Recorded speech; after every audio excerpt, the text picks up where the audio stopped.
The fluorescent lights in the ER were blinding. The smell of antiseptic burned my nose. And my daughter, my only child, was behind those double doors, fighting for her life. I was covered in her blood. My hands wouldn't stop shaking. My phone buzzed. One last message from my mother before she blocked me. It's not our problem anymore. You made your choices. Choices? That's what she called it. Raising my daughter alone, working 3 jobs, refusing to crawl back after they threw me out. They wanted me broken, dependent, obedient. But what they didn't know was I'd already buried that version of me. That night, I realized I had no one, not a single hand to hold. My family had abandoned me at my lowest. And then he appeared. A man in a tailored suit sat down beside me. I didn't recognize him at first. His presence was calm, deliberate. He studied me, not with pity, but with recognition, like he saw something familiar in my pain. He leaned closer and said one sentence that cracked something open in me. Family isn't blood, it's loyalty. Backstory.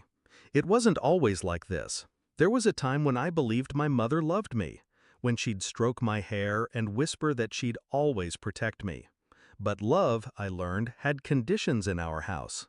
When I got pregnant at 19, she turned her back. My stepfather sneered. My siblings laughed. They called me ruined. They said the baby would be my punishment. Still, I built a life. I clawed my way through nights of hunger, jobs that paid pennies, and every whispered insult that made its way back to me. I raised my daughter with nothing but stubbornness and scraps of faith. She became my reason to breathe, my one treasure. And yet, when she needed me most, I was alone. Discovery of betrayal.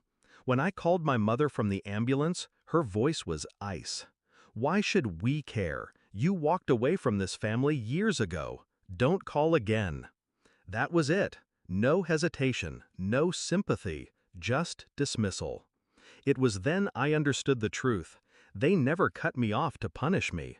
They cut me off because, deep down, they wanted me gone. They wanted me erased. Shift in mindset. I didn't cry, not then. Instead, I sat in that waiting room, staring at the clock, my pulse sinking with every tick. And I made a decision. If family was no longer blood, then blood meant nothing. If they could abandon me so easily, then I would return the favor, with precision. Not by yelling, not by begging, by building, quietly, patiently, ruthlessly. Execution of the plan. The billionaire beside me wasn't a stranger for long. His name was Daniel. He'd lost his wife years ago in a similar ER waiting room. He knew the sting of abandonment, the venom of betrayal. And he gave me something more valuable than money: guidance. He showed me how to shift my life, how to turn pain into leverage. He opened doors that had been bolted shut my whole life. I went back to school at night, built my business in the shadows. Every dollar I earned, I invested. Every insult my family once spat at me became fuel. While they stayed in their crumbling house, clinging to borrowed money and empty pride, I was building an empire. Years passed. I didn't rush. Revenge is sweeter when it's savored slowly. Climax and confrontation. The day came like fate had written it. My mother called me, desperate. Their house was being repossessed. My stepfather had squandered everything. They needed help. For the first time in years, they wanted me. Just a small loan, my mother begged. We're family. That word again, family. It almost made me laugh. I agreed to meet them.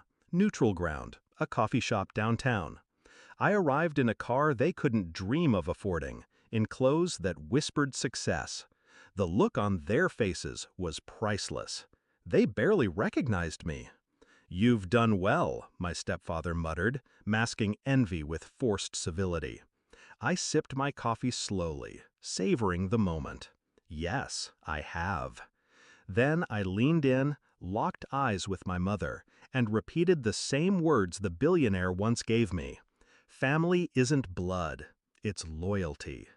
I let that sink in before I added, and you lost the right to call me family the night you left me bleeding in that ER.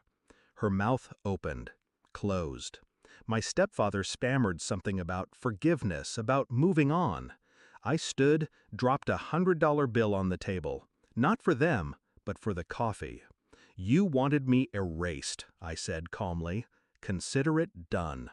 As far as I'm concerned, you don't exist. And I walked out. Resolution. I never looked back. They lost the house weeks later. The family fractured, turning on each other like wolves fighting over scraps. Me? I built a new life. My daughter survived that night in the ER. She grew stronger, sharper, my mirror in every way. The billionaire who once sat beside me became my mentor, my ally, my chosen family. And I kept the lesson burned into my bones.